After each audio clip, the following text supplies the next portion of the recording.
से वो कह रहे हैं कि चंद दिन पहले आर्मी चीफ जनरल बाजवा ने कारोबारी शख्सियात से मुलाकातें की और उनसे बातचीत की कि स्टॉक मार्केट को बेहतर कैसे बनाया जाए।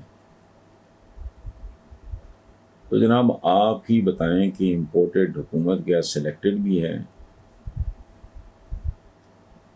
क्या शाहबाज भी 14 पार्टियों की कैबिनेट में ऐसा कोई काम का बंदा नहीं कि वो कारोबारी लोगों को समझा सके? ख्वाजा आसिफ, हमजा, शहबाज शरीफ वगैरह तो फ़कत यूरोपीय यूनियन और अमेरिका को अपना अन्नदाता करार दे रहे हैं। अब ये लोग फौज को भी दाताओं में शामिल कर रहे हैं। तो फिर हम कहते देखो बात सुनो भाई मेरे, आदब से ऐसा मैं पर्सनली जानता हूँ, आपकी मेहरबानी, अगर एतबार कर रहे हैं नहीं करते तो आपकी मर्जी है।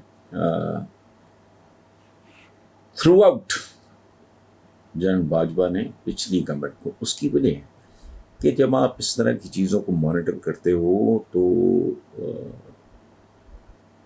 उसमें कोई पार्टी नहीं होती, मुल्क होता है, उसके अवाम होते हैं, उनकी भलाई होती है, उनकी बेहतरी होती है, उनको को रिलीफ देना होता है भाई।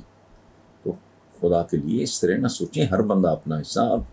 एक ही तो डिसिप्लिन अदारा है आपके मुल्क में, वो अपनी तरफ से। और एक बात मैं आपको बताऊं चलते चलते, असली बातें मैं आपको बताऊंगा बाजवा साहब के रिटायर होने पे।